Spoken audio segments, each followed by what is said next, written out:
Good morning, everyone. It's great to be back here. Welcome to Building the Future. It's great to be back here. It's been a year. What a year has it been? We've seen AI moving from experimentation to real impact. We've seen hundreds of companies developing software that are actually creating value right now. In fact, we are witnessing the fastest technology adoption in human history.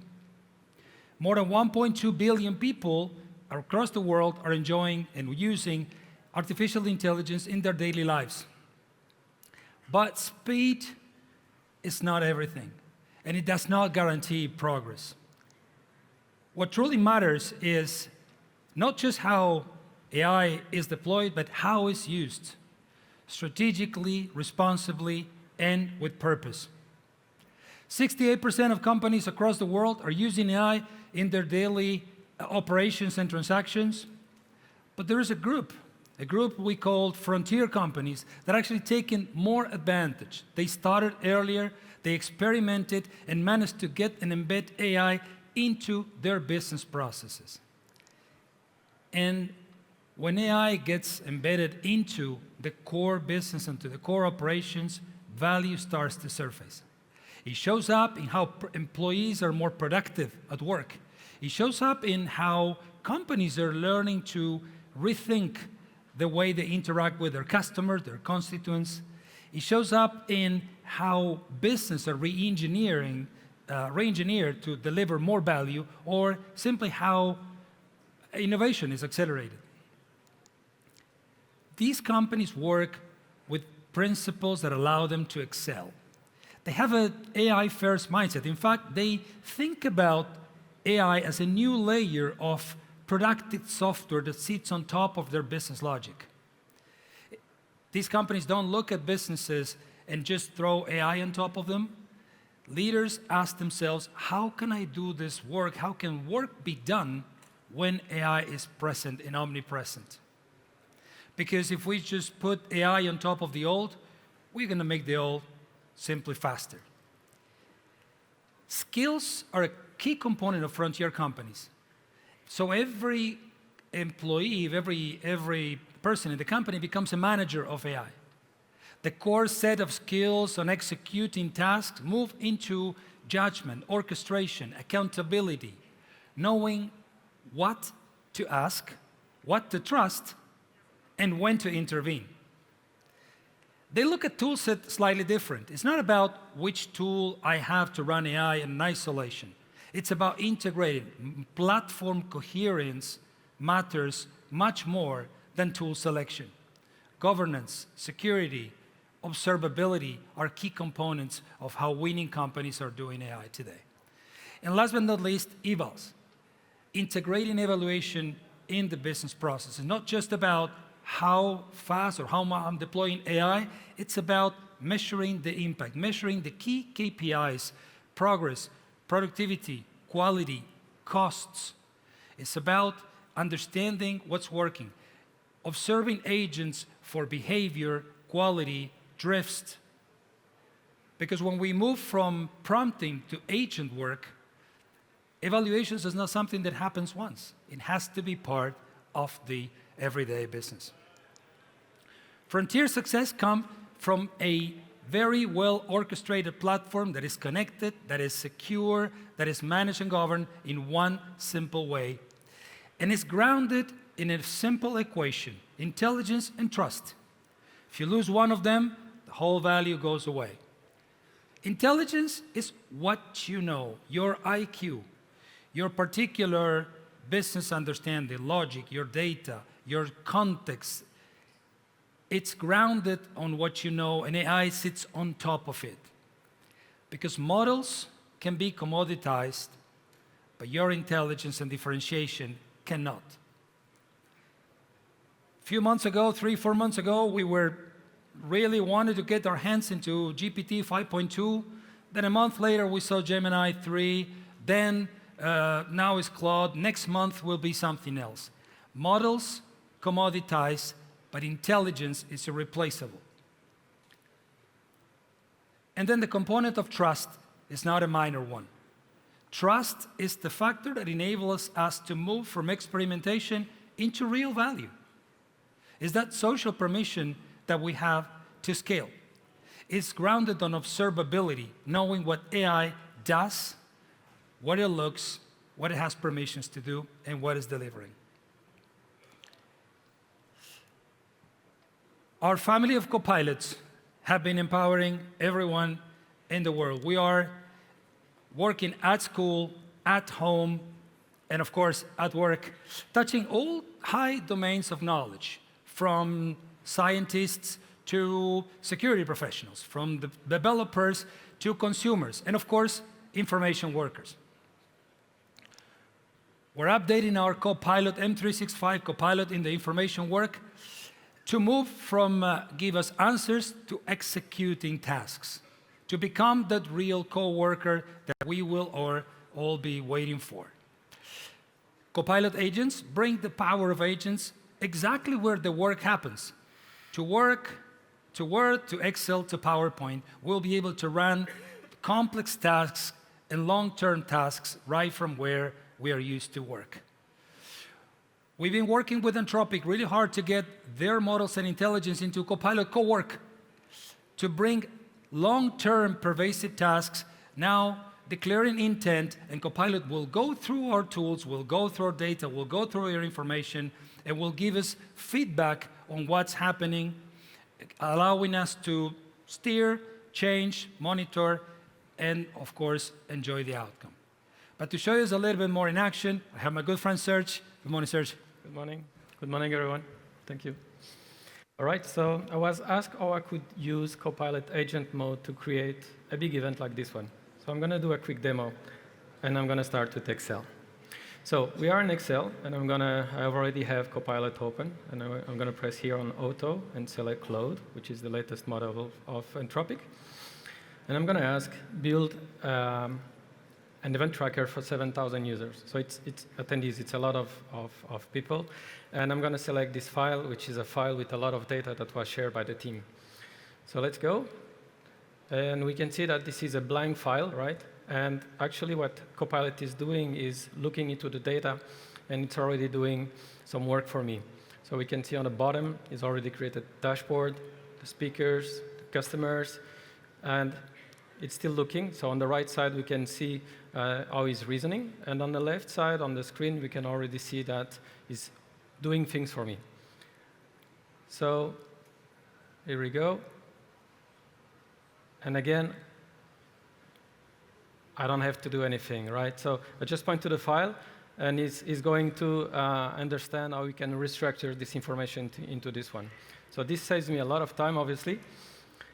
And on the right side, we can see a summary of what you've done, so I can understand how was the thinking done and how the file work. So from here, I can share this file to my team, and I can start, obviously, working on the event. So next, I'm going to use a Word document, a template. And a template file, normally, you have to compare two files and to start to fill this file. So instead of that, I want to win a lot of time. I'm going to use Copilot again. I'm going to type fill the template with, and I'm going to use /event. Obviously, you could go with the old-fashioned and press on plus and go through the Explorer, but I know the file name, so I'm going to type this one and launch. And you can already see Copilot working for me. So typically, when you ask something to AI, it gives you a suggestion, something to copy, and right now it's actually working for me, so I don't have to do anything else. Obviously, I can review at the end, and I can still continue to interact with Copilot at the end, and sorry, to ask more things if I need so. And to finish, I'm going to PowerPoint. And in PowerPoint, I'm going again to select the latest model of Claude, which is already available in Office.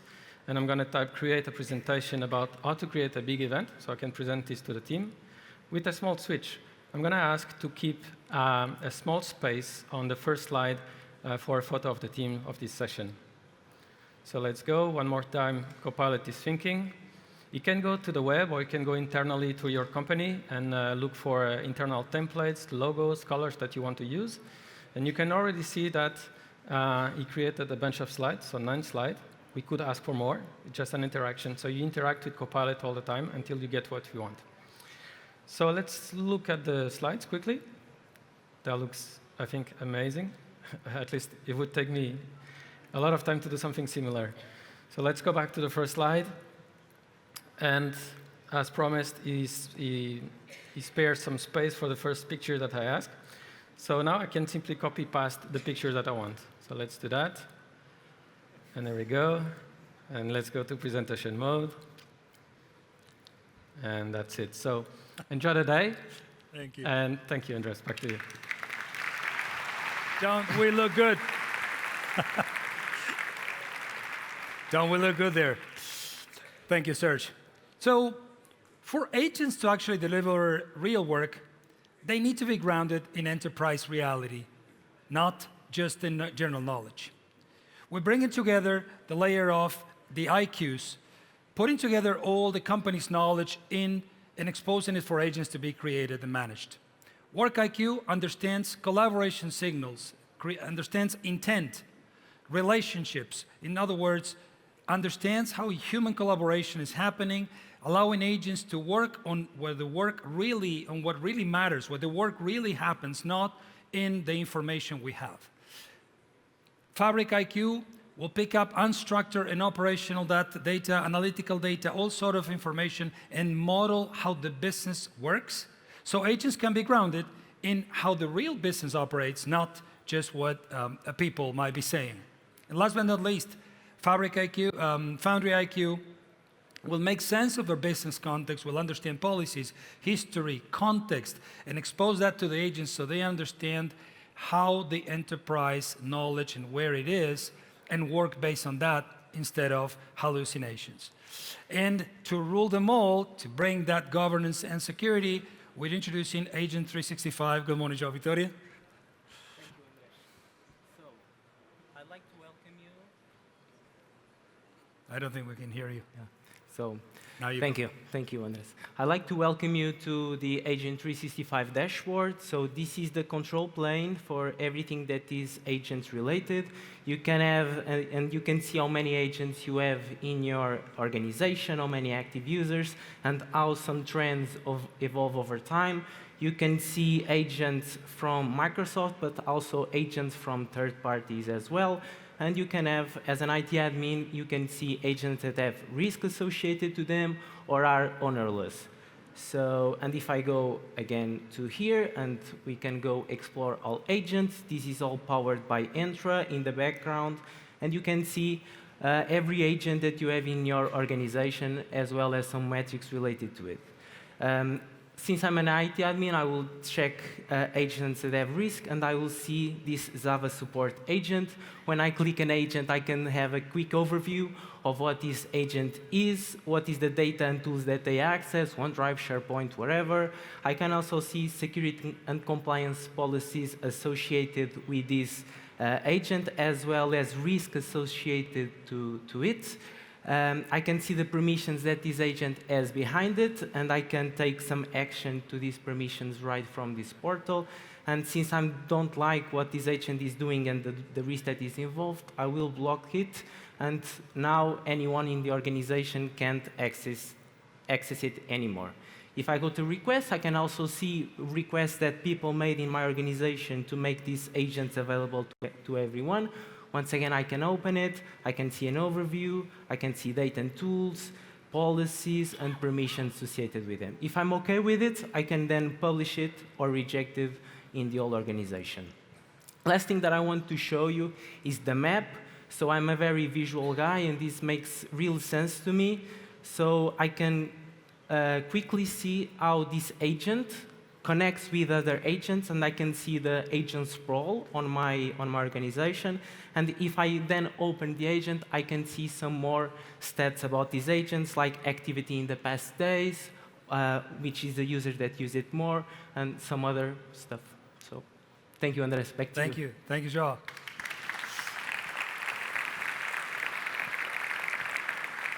For all this to come together and to work, it needs to be founded in a solid cloud, and now we call it AI token factory.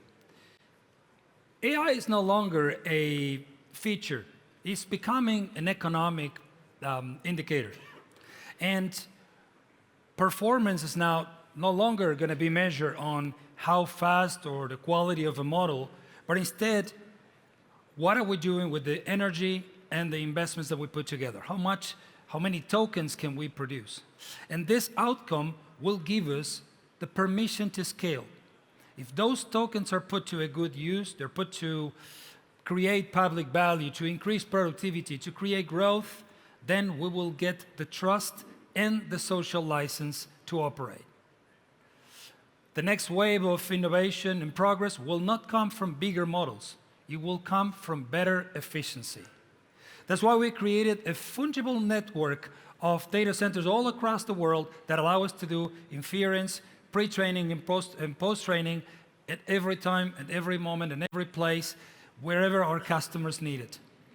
Just 100 kilometers down south from here in Sines, our very first investment of this kind in Portugal is already connected to that network, not only serving European customers, but putting Portugal in the world's AI map.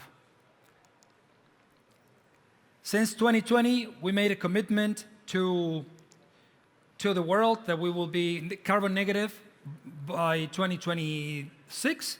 And so we're actually making great progress. We have invested a lot in engineering and in procurement, and I'm very happy to say that all this network, all these data centers run today 100% on sustainable energy. A big part of this infrastructure sits here in Europe. And we want to make sure we stay close to what European, Portuguese customers need and what their governments are concerned about, acting with responsibility. But this responsibility is a lot more than policies and documents. It's translating into real innovation, real investments, and real technology to bring to you. So we are announcing today Microsoft Sovereign Private Cloud, in which we will be allowing our customers or helping our customers to execute their infrastructure, their AI, and their productivity in both connected and disconnected environments. And so this is great. We have technology, but at the end of the day, where and how are we making an impact? This is a question we ask ourselves very often at Microsoft. Because all of us here, we have a mission, and we need to get that permission to scale and to operate. And with that, we partnered with our friends at EY Parthenon and asked them to go back to the study we did in 22, published in 23, and see whether we have made progress in digitalization of the economy, if the new tools and all this technology that we bring into customers and to the market is actually making any kind of progress. I am thrilled to share with you that we together, this community is creating 7.3 billion euros of economic value for the country. It's a staggering 48% growth since last time we talked. But not only that, our customers are getting higher returns per euro invested, up to 9.6 euros of value created for each euro invested in Microsoft technology and services. And last but not least, we are powering a community of 35,000 jobs that are out there serving our customers, serving the market.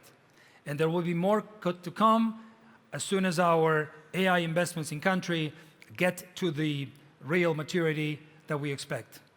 This is the result and the impact that we, all of us as a community, are bringing to the market.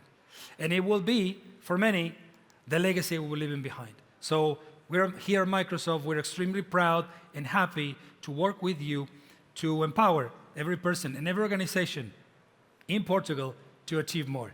Thank you very much. Have a good day.